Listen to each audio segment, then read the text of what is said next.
हिंदू धर्म में तो इतना पर्दा है कि वाल्मीकि जी की रामायण अगर आप पढ़ेंगे तो उसमें यहां तक लिखा है कि रामचंद्र जी की पत्नी सीता का जब हरण हुआ और रावण लेके जब भागा तो हनुमान और लक्ष्मण जब तलाश करने के लिए गए तो सीता जी बड़ी चालाक थी, कहीं चप्पल फेंक गई, कहीं नथुनी फेंक गई, कहीं दुपट्टा फेंक गई, कहीं चप्पल फेंक गई, कहीं कड़ा फेंक गई।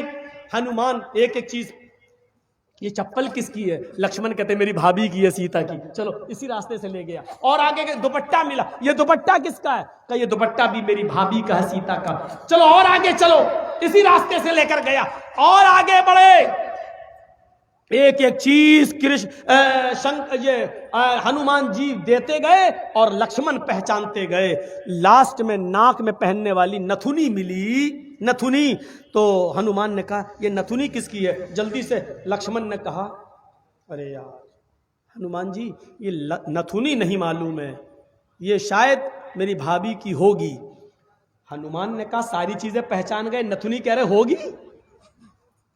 तो हनुमान जी के इस प्रश्न पर क्या जवाब दिया लक्ष्मण ने? हनुमान जी ये नथुनी अगर मेरी भाभी की थी भी तो मेरी भाभी नाक में पहनती थी, इसलिए मैं नहीं पहचान पा रहा हूं, क्योंकि मैंने आज तक अपनी भाभी का चेहरा नहीं देखा। कहा क्यों?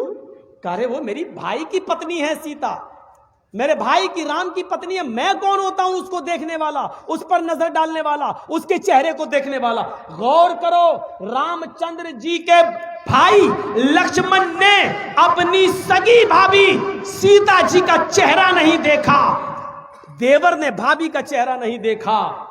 ये हिंदू धर्म की मनुष्य आज वाल्मीकि रामायण आज तक कह रही है, आज तक ये सबसे पुरानी रामायण है वाल्मीकि की, जो 2000 साल पहले लिखी गई है। आज तक उसके अंदर ये लिखा है कि राम के छोटे भाई लक्ष्मण ने सीता का चेहरा नहीं देखा। आज भी बहुत सी सभ्य समाज की स्त्रियां जब ट्रेनों में हिंदू की सफर करती हैं तो आप देखिए साड़ी पहनकर ऐसे लंबा घूंघट ऐसे मार लेती हैं, चेहरा नहीं खोलती हैं वो ट्रेनों में और बसों में। आज भी सभ्य समाज की उसी वाल्मीकि रामायण पर अमल करते हुए वो किसी को अपना चेहरा दिखाना गवारा नहीं करती। अल्लाह की मार ऐसी पड़ी, कल तक जो पर्दे का चेहरा छिपाने का मजाक उड़ाते थे, आज अल्लाह ने सबके चेहरे छिपा दिए। छिपाओ, डालो मास्क अपने मुंह पर। बहुत बंदरियां बनी फिरती थी अमेरिकन, चुड़ैल जैसे मुंह लिए भेजे। ये खूबसूरत होती थोड़ी है आपको जैसा लगता है।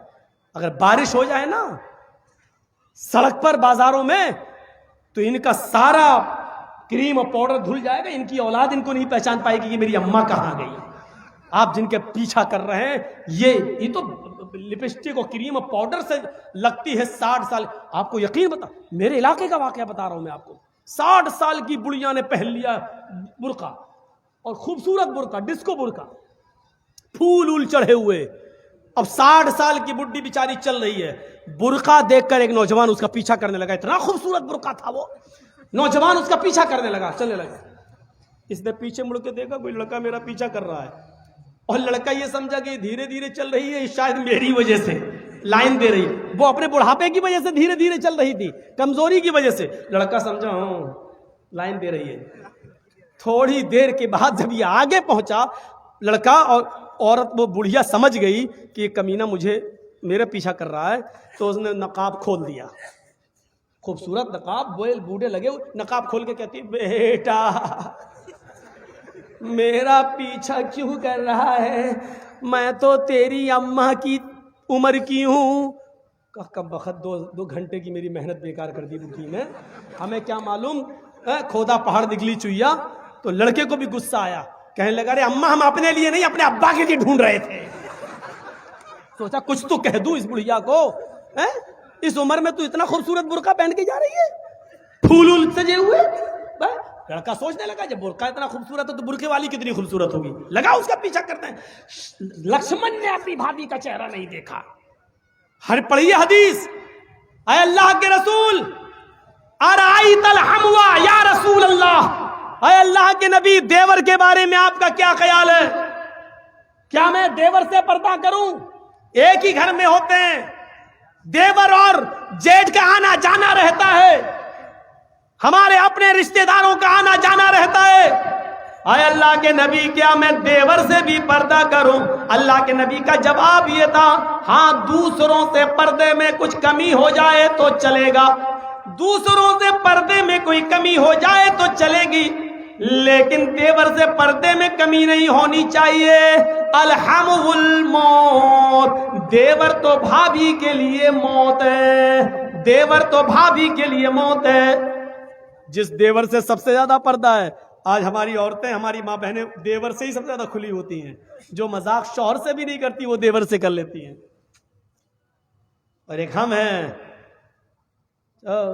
भाभी को घर पहुंचा दो, अपने छोटे भाई को कह रहे हैं भाभी को घर पहुंचा दो। और ऐसे ही ससुराल में हमारा हाल है। ससुर कह रहा है बेटा अपनी साली को जरा स्कूल छोड़े आओ। मामले दोनों तरफ से गड़बड़ हैं। हमने अपने भाई पर इतना भरोसा कर लिया। सऊदी अरब का वाकया सुने हो ना, जद्दा वाला। एक औरत बेचारी दर्द से कराह रही थी, दर्द से, और जद्दा के टैक्सी ड्राइवर बेचारा, उसको कोई कस्टमर नहीं मिला तो वो रुमाल मुंह पे डाल के लेटा हुआ था। जल्दी से औरत आई उसके पास, देखिए मुझे दर्द जे हो रहा है, बच्चे की पैदाइश की तकलीफ, जरा कोई करीब के हॉस्पिटल में लेके चलो, मुझे जल्दी से इलाज के लिए जाना है। ड्राइवर ने देखा, टैक्सी ड्राइवर ने, उसने कहा भाई औरत परेशान है, पेट बड़ा। उसने जल्दी से टैक्सी खोली, आओ बहन बैठो, उसने जल्दी से बिठाया और चल दिया। जद्दा के हॉस्पिटल में लेके पहुंचा और उसमें एंट्री होती है, तुम लेके आए हो? हाँ, लिख दिया। अब ये बैठा है कि जल्दी से वो चेकअप करा के आए, तब हमें पैसा दे, जितना हुआ मेरे रियाल।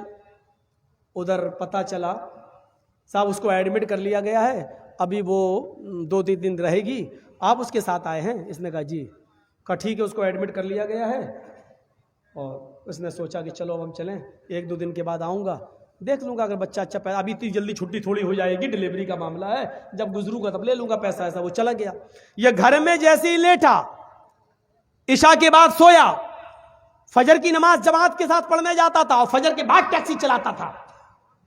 फजर की नमाज पढ़ के जैसे ही घर आया, इसकी बीवी ब्रेड और आमलेट बना के लाई। टेलीफोन की घंटी बजने लगी इसके घर पर, क्योंकि जब रजिस्टर पे जब इसने औरत को छोड़ा तो अपने घर का मोबाइल फोन और नंबर सब लिख दिया था। फोन फला बोल रहे हो जी? भोपाल के रहने वाले थे ये लोग, टैक्सी चलाते थे 20 साल से सऊदी अरब में, जद्दा में।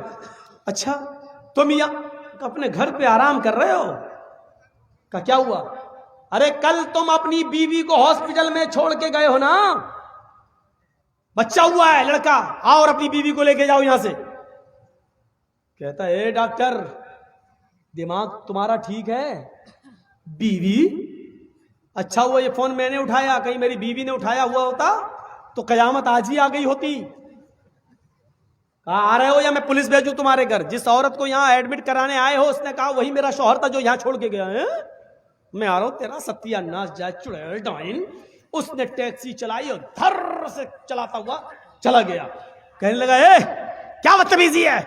उसने कहा तुम मुझे छोड़ के चले गए, तुम्हें शर्म नहीं आई? मैं कितनी परेशान रही। रोना शुरू कर दिया। औरत के आंसुओं में भी बड़ी ताकत होती है।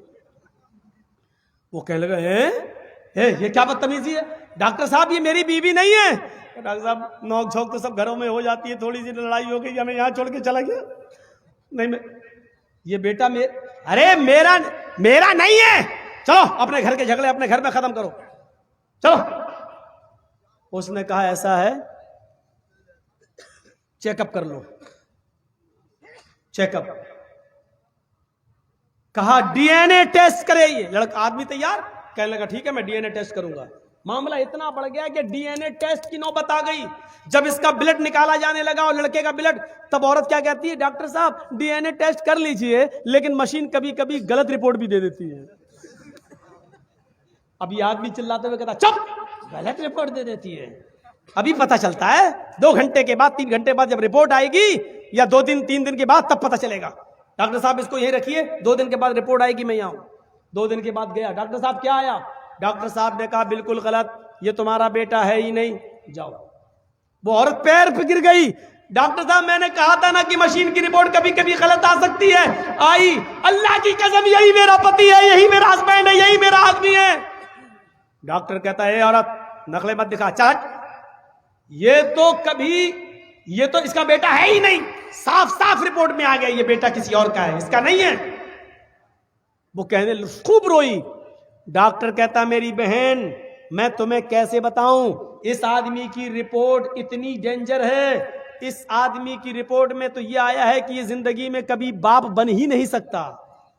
तुम कह रही हो कि इसका बेटा ये तो बाप बनने के लायक नहीं है। अब इस आदमी का दिमाग खराब। क्या कह रहे हो डॉक्टर? कहा तुम बाप नहीं बन सकते हो भाई, सॉरी।